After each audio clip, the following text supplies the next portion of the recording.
estar consciente. Aquela mesmo que às vezes nós nos referimos a determinadas situações, né, ou ocorridas por grupos ou individualmente. Fulano não tem consciência. Não. Ela ainda não está devidamente exercitada, mas todas as criaturas têm. É um processo, né? Lembre-se que nós falamos, provavelmente na última palestra, né, e você vai se lembrar, nós dissemos, Deus não cria imperfeitos, cria incompletos. Okay? Os seres são incompletos, não imperfeitos. Você não tem uma perfeição absoluta criando imperfeição. Mas, claro, na literatura essa terminologia é muito encontrada. Espíritos imperfeitos, coisa do gênero. Ok, é uma questão de semântica, porque é incompleto.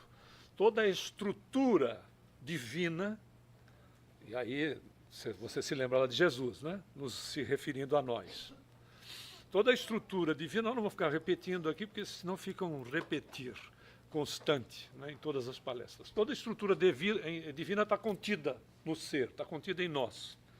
E vai à medida do processo evolutivo, que se chama exercício, prática, etc., né, nós vamos em várias reencarnações, e também na dimensão espiritual, o que não muda, né, estar nessa dimensão fora dela, o interessado, a interessada, vai exatamente, né, se completando, vai exercitando suas qualidades, ou fazendo as mudanças necessárias, etc. Então, tudo está contido no ser, pode não estar ainda desenvolvido, né? Vamos usar uma referência aqui sobre a questão divina, né? Nós, à medida que nós fomos evoluindo como espíritos, a divindade passou a ter conotações diferentes. Não foi assim? Deus não evoluiu. Nós é que fomos evoluindo e mudando a nossa compreensão sobre. Né? Passamos por todos os estágios, né, para chegarmos a um grau de consciência a respeito da própria divindade. Né? Então nós tivemos lá a idolatria, depois fomos para a fitolatria, depois fomos para a zoolatria, entramos nas questões do antropomorfismo, né? Onde Deus é similar, ou deuses similares às pessoas, e para chegarmos a uma definição no primeiro capítulo do Livro dos Espíritos, na primeira pergunta, dada a importância do assunto, que é Deus. O primeiro capítulo é Deus, e aí Kardec faz a pergunta às entidades, que é Deus, e não nem poderia ser o que é, porque coisifica, nem quem é, porque personaliza. É que, né? Que é Deus, e a resposta foi a inteligência suprema, causa primária de todas as coisas. É interessante notar que, veja, houve uma evolução em nós, não é fato? Para chegar, apesar de que encontramos ainda culturas onde o Deus, né, que atende essas culturas, é um ser antropomórfico, é um ser com qualidades humanas, que o dia que ele está com a macaca, que ele não te pegue. Né? Ele tem essa situação de ser, às vezes, privilegiador, perdoa uns e castiga outros, o que não faz o menor sentido para amor absoluto, porque quem ama, ama, ponto. Né? Não perdoa, nem castiga. Tem leis que são implementadas na nossa consciência, que à medida que nós evoluímos, nós vamos, se não estamos adequadas a elas, nós vamos nos adequando, porque estão íncitas em nós. Claro que essa questão da consciência, se nós formos mergulhar e estudar, ela não é fácil de ser imaginada. E também é difícil de ser definida, como o próprio texto diz. No sentido formal, é o sentimento ou conhecimento que permite ao ser humano vivenciar, experimentar ou compreender aspectos ou a totalidade do seu mundo interior.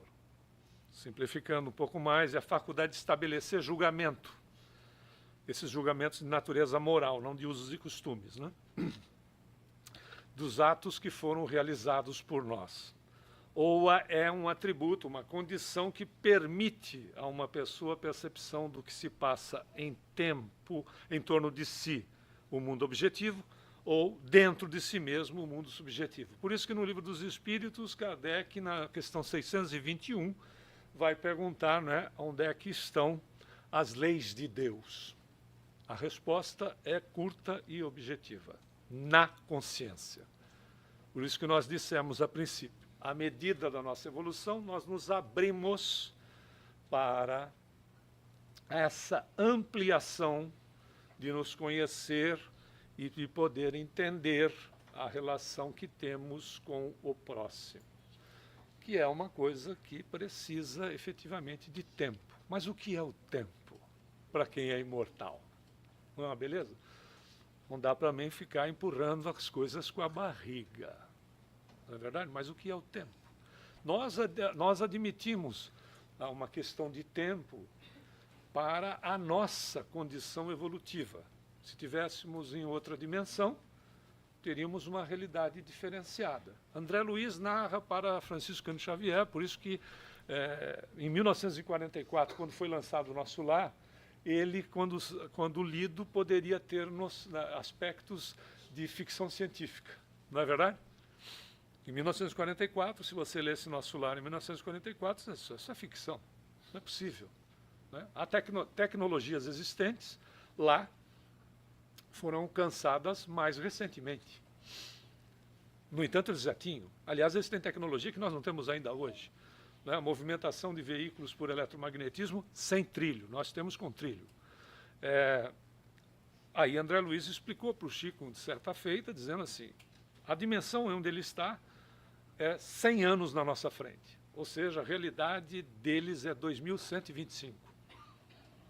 Imagine quando nós chegarmos a 2125. Né? Aquilo que é ficção hoje vai ser realidade. Se você tem um pouco mais de tempo nesta existência, vai se lembrar do Capitão Kirk, que pegava um aparelhinho e falava com a nave. Lembra disso? Você nem sabe quem é o Capitão Kirk, então você não vai lembrar de nada. Aí, né? Um aparelhinho que hoje você fala até com o pessoal da Estação Espacial, se te permitirem.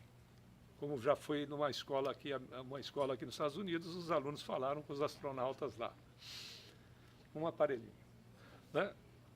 Veja como todo esse processo vai nos alimentando. E, se aprofundando nessa questão do Livro dos Espíritos, a consciência é o núcleo essencial do ser pensante, do ser imortal, ou seja, é a quintessência do ser psíquico, onde está esculpida a lei divina. Por isso que a 621 é objetiva na resposta.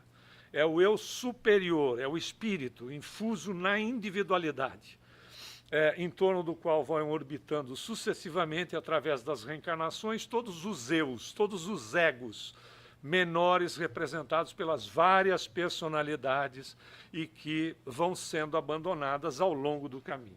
Então, quando você se olha, né, uma coisa é a sua individualidade, ou seja, a nossa individualidade, outra coisa são as personalidades. Imagina o que tem de personalidade para trás.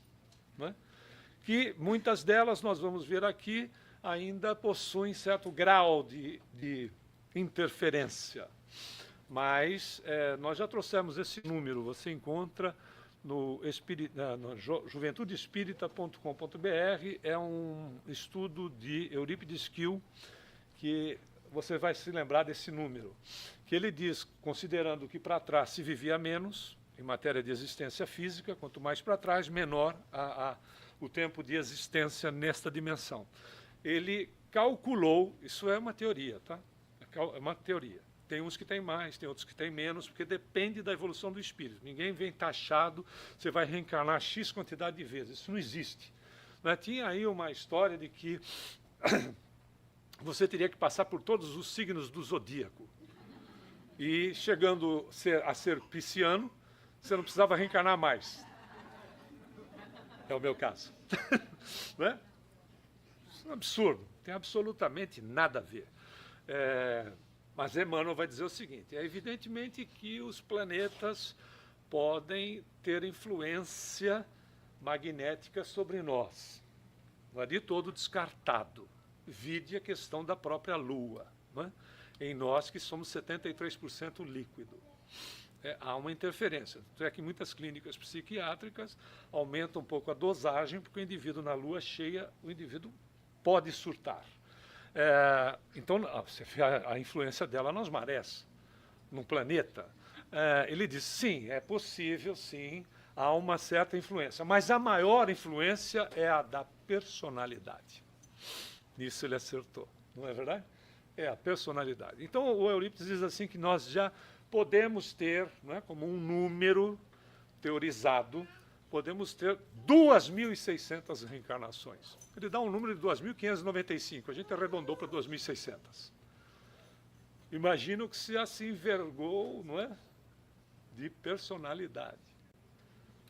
2.600 figuras. Por isso que você encontra uma mensagem no livro O Espírito da Verdade, que é do Dr. Militão Pacheco, através da mediunidade do Chico, que se chama O Espiritismo Pergunta. Aí ele diz, você já experimentou todos os tipos de alimento em todas as mesas do mundo. Você já envergou todos os tipos de trajes. Você já fez de tudo na sua vida. Você já envergou todo tipo de personalidade. Aí ele diz assim, já não está na hora de mudar? É fantástico, né? Já não está na hora de mudar? Porque experiência tem muita. E aí a gente vai gradativamente, e foi o ensino de Jesus que o Espiritismo não é novidadeiro, ele simplesmente pega o cristianismo primitivo, traz para nós, na nossa capacidade, no nosso nível de inteligência, porque nós somos criaturas brilhantes, você há de convir, não é?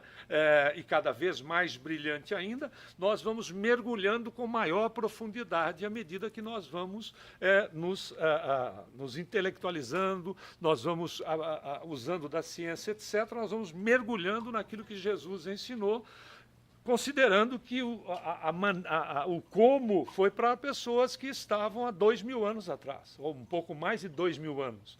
Ele adaptava. Você tira as adaptações feitas para a sociedade da época, você vê a realidade que está sendo pesquisada cientificamente dos ensinamentos dele. Então, vários espíritos vieram, não é, para exatamente nos trazer esse estímulo de conhecermos a nós mesmos. Uma das criaturas que colaborou muito para isso, né, foi o fundador da psicologia analítica, que foi um discípulo de Freud, mas depois se distanciou, que foi o Carl Gustav Jung, que, aliás, colocaram a condição dele como um materialista, o que não é uma verdade. Se você pegar o livro vermelho, que foi publicado 40 anos depois do seu desencarne, você vai ver que o Jung tinha, inclusive, mentor espiritual com o qual ele trabalhava. Né? E tem uma série de pesquisas dele, etc., dentro desses aspectos. Ele era um espiritualista. E, efetivamente, ele interpretou determinados sonhos que ele teve, e um deles, muito significativo, foi quando ele sonhou com uma casa estranha, mas ele sabia que aquela casa pertencia a ele. E ele foi...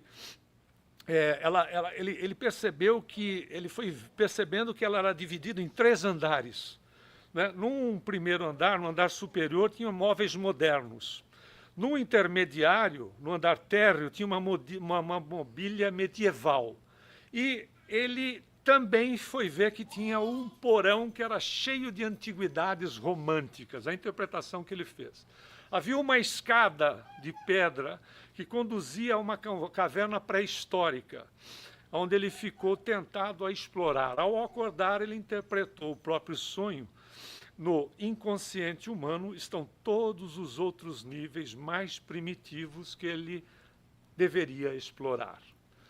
Ou seja, é tão interessante porque o Calderaro, o mentor de André Luiz nessa obra No Mundo Maior, que foi lançada em 1947, o Calderaro diz nessa obra o seguinte, que o nosso cérebro, né, e olha o que ele coloca, né, o nosso cérebro, mente ou consciência, é como um castelo dividido em 3 regiões distintas. O primeiro, A primeira parte da residência são os nossos impulsos automáticos, que é o sumário dos serviços realizados. O segundo, o domicílio das conquistas atuais desta existência, onde se ergue e se consolidam as qualidades nobres que nós estamos edificando. E o terceiro é a casa das noções superiores, aonde estão indicadas as eminências que nos cumpre atingir, ou seja, o processo da evolução. Ele continua dizendo, no primeiro mora o hábito e o automatismo. No segundo reside o esforço e a vontade. No terceiro demora o ideal e a meta superior a ser alcançada. Ou seja, nos três andares encontram-se subconsciente, consciente e superconsciente. Tudo isso funcionando ao mesmo tempo. Nós possuímos, olha a beleza que nós somos, nós possuímos em nós mesmos o passado, o presente e o futuro. Está em nós. Tanto é que para fixar em matéria de imagem, essa casa diz exatamente isso. O lobo frontal é o sótão, é o topo. O córtex motor é a área social, é o que nós estamos vivenciando hoje. E o porão, não é exatamente a área reptiliana, o sistema nervoso. Para ficar na linguagem conhecida de muita gente, é o superconsciente, o superego, o ego é o consciente e o id, não é, que pode ser traduzido como a identificação do ser, é o subconsciente. Voltando para casa, para ficar bem claro, o superego é o futuro, são as ideias e as metas, o presente é o ego, que é o esforço e a vontade, e o passado estão os automatismos e os hábitos, que a gente não tem isso registrado no próprio perispírito. O Dr. Paul MacLean, que foi um biólogo americano, que desencarnou em 2007, ele fez uma análise dessa evolução cerebral em 1970. O Calderaro lançou, o livro do André Luiz foi lançado em 1947. Ou seja, o biólogo foi descobrir a mesma coisa em 1970.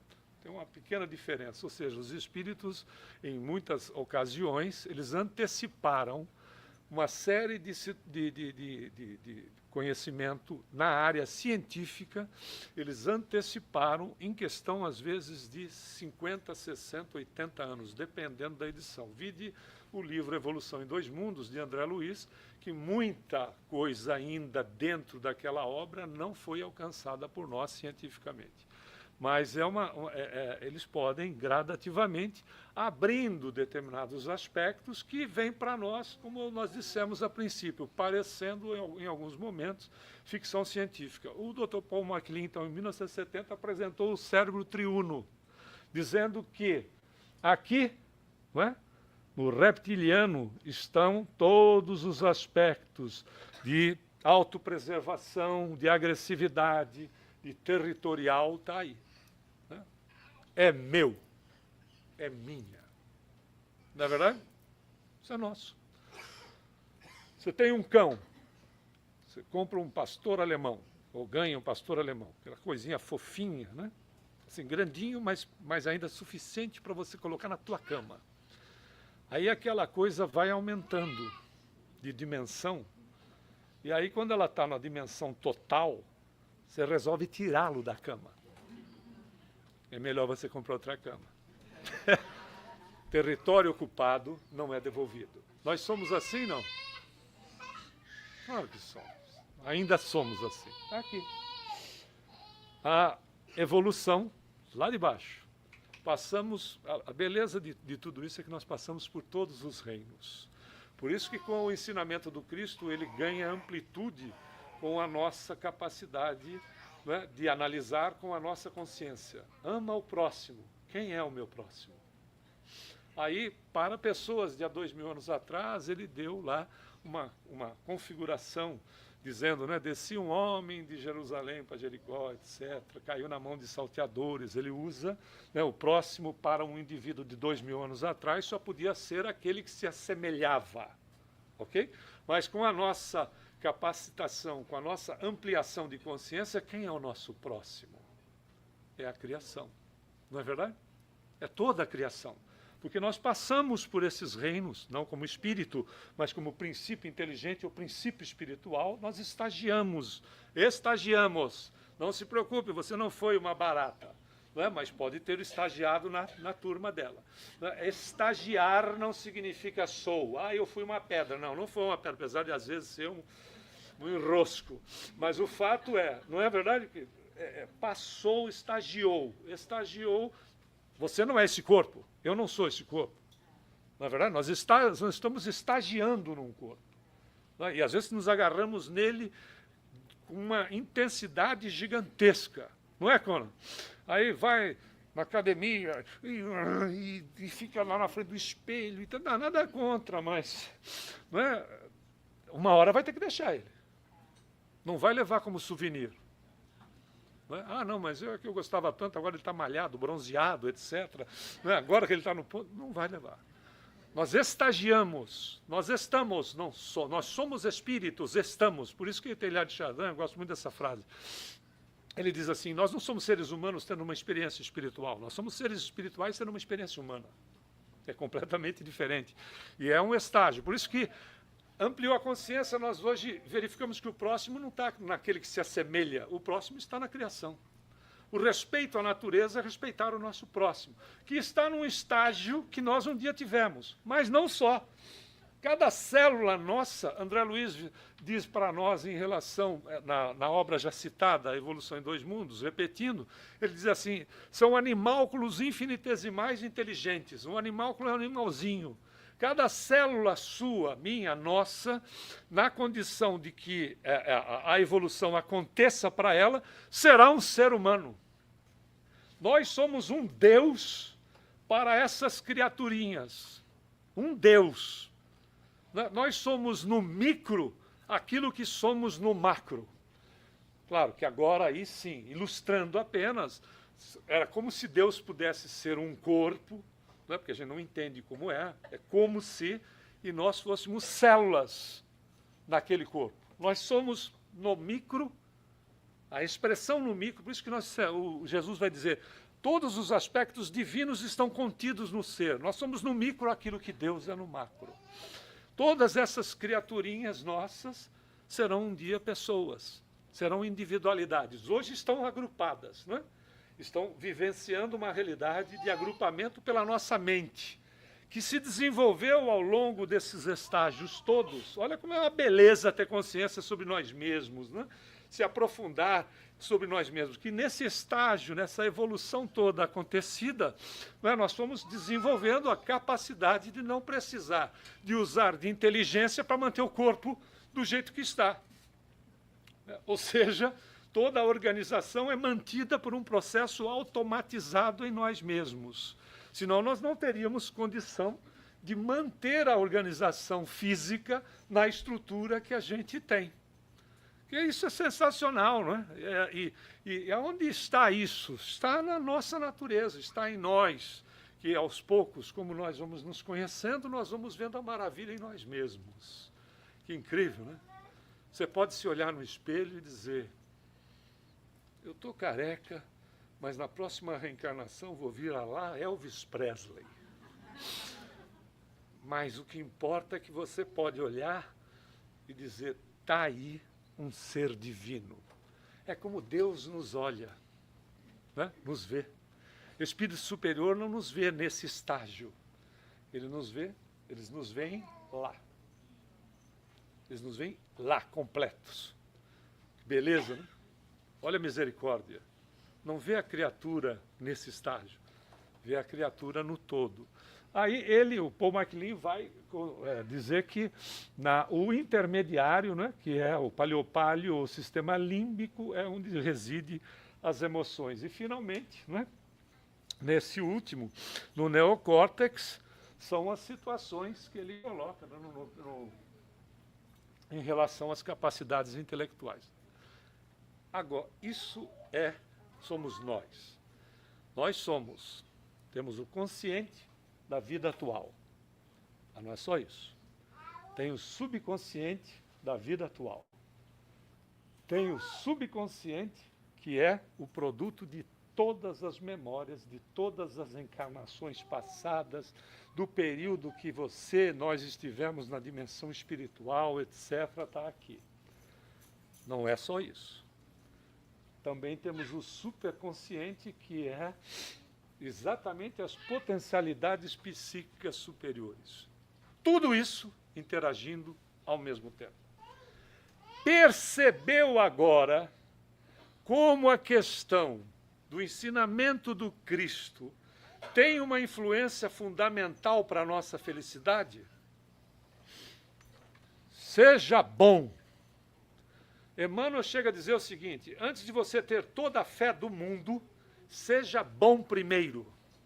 Faz sentido ou não?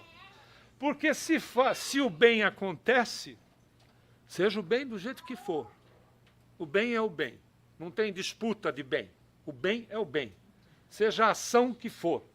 Nós chegamos a citar aqui em aula hoje, vamos repetir aí, pedir a paciência das pessoas que estavam, chegamos a citar que se você está tomando uma notícia agora de algum problema, pode deixar. É simplesmente maravilhoso. A gente já foi isso aí. Vamos ser de novo. Vamos ser de novo. Eu, por exemplo, não vai demorar muito. Aí porque eu tenho mais passado do que futuro nessa existência, né? Eu tenho espelho em casa. Aí o fato é que essa relação do bem, sendo feito conscientemente, vai fazendo o quê?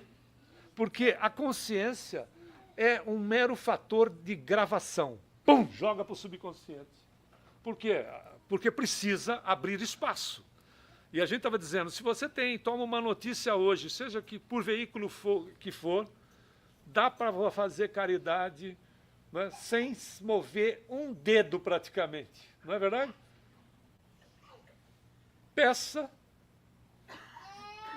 Faça uma intervenção, peça a Deus por essas criaturas. Fulano ganhou acumulado no Powerball, sozinho, né? Já que vai ganhar, acumulado sozinho. 800 milhões de dólares. Não, deu 1 bilhão e 200. 1 bilhão e 200. Miserável, por que não fui eu? Não vai ser você. Com esse pensamento, não vai ser nunca você. Ok? Não vai ser nunca. Porque você vai errar no último número que seja, mas você vai errar. Que Deus o auxilie. Que Ele use bem. É caridade ou não é?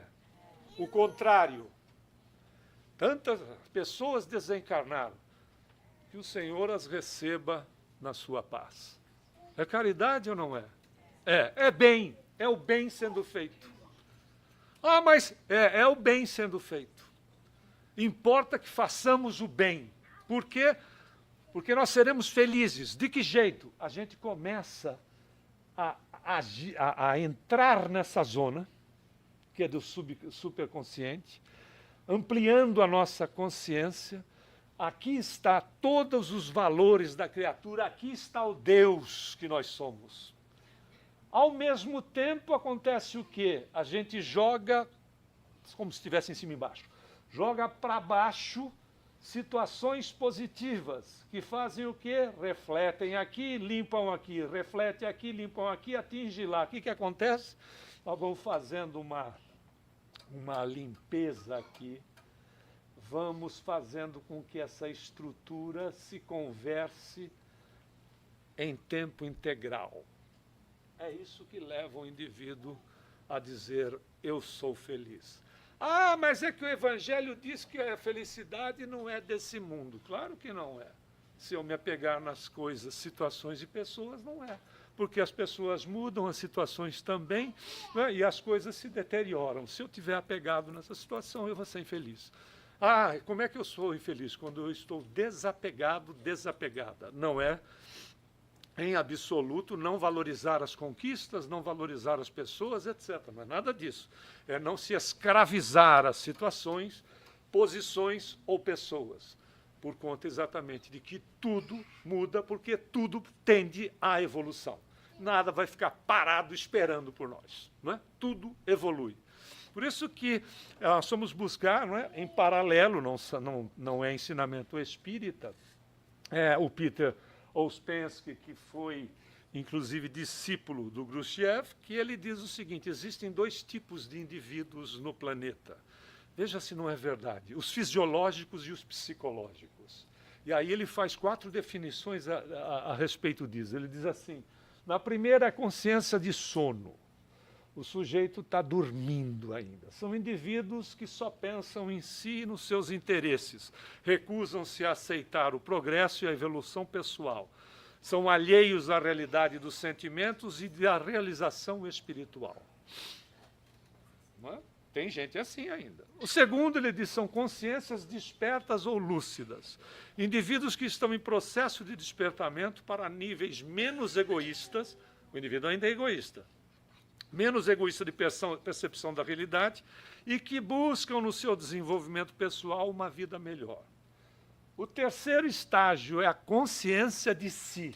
Ele diz, indivíduos que se percebem autoconscientes, que reconhecem a mente além do corpo físico e que, por isso, fazem a si mesmos perguntas do tipo e procuram essas respostas, porque as respostas também estão em nós.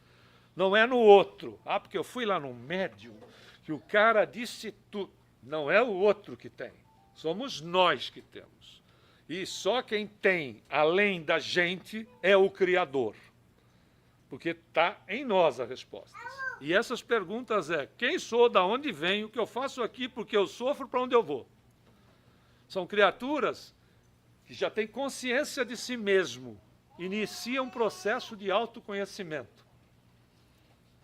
Está você aí, estou eu aqui. A gente não está interessado nisso?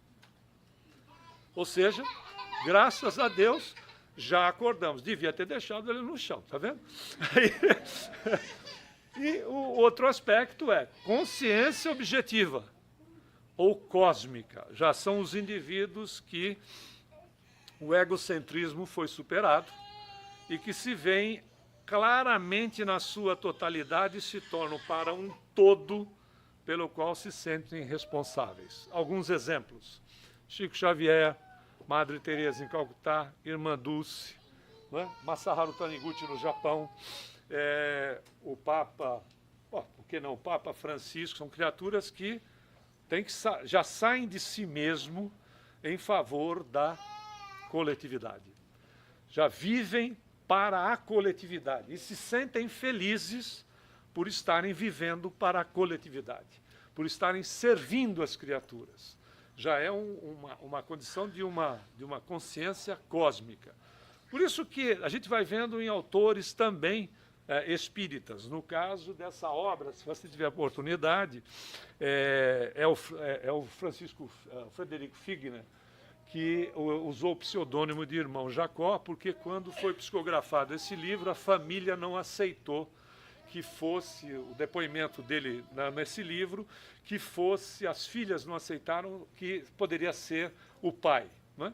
O Frederico Figner. Então ele falou para o Chico: faz o seguinte, se não aceita que sou eu, porque uma coisa é o visual, outra coisa é a essência, né? Tem uma passagem dele que ele ia no centro espírita e ele trabalhava na mesa mediúnica, dando orientação para os espíritos taxados como obsessores, né? E ele dava, e aí os espíritos disseram assim: Jacó, você lá no centro dizia que a gente precisava se renovar, mudar, fazer o bem, etc. Me lembra uma pessoa. Mas aí, quando você saía do centro, a gente ia junto com você para a sua casa. Quando chegava lá, você não fazia nada daquilo que você dizia para a gente fazer. Percebeu? E ele vai narrando essas situações. E como ele era visto, claro, ele tinha seu valor, sem sombra de dúvida. muito valor, aliás, mas ele narra situações das suas fragilidades. Aí não foi aceito, ele usou esse pseudônimo. Mas nessa obra ele tem uma informação muito significativa para fazer um link com essas que nós trouxemos aqui, que são muito mais atuais, né? Porque esse livro é de 1949, 2 anos depois do desencarne dele. Olha o que ele diz na obra. Ele diz assim: 2/3, divide em 3 a humanidade, 2/3 da humanidade encarnada na crosta da Terra demoram-se em jornada evolutiva da irracionalidade para a inteligência, ou da inteligência para a razão.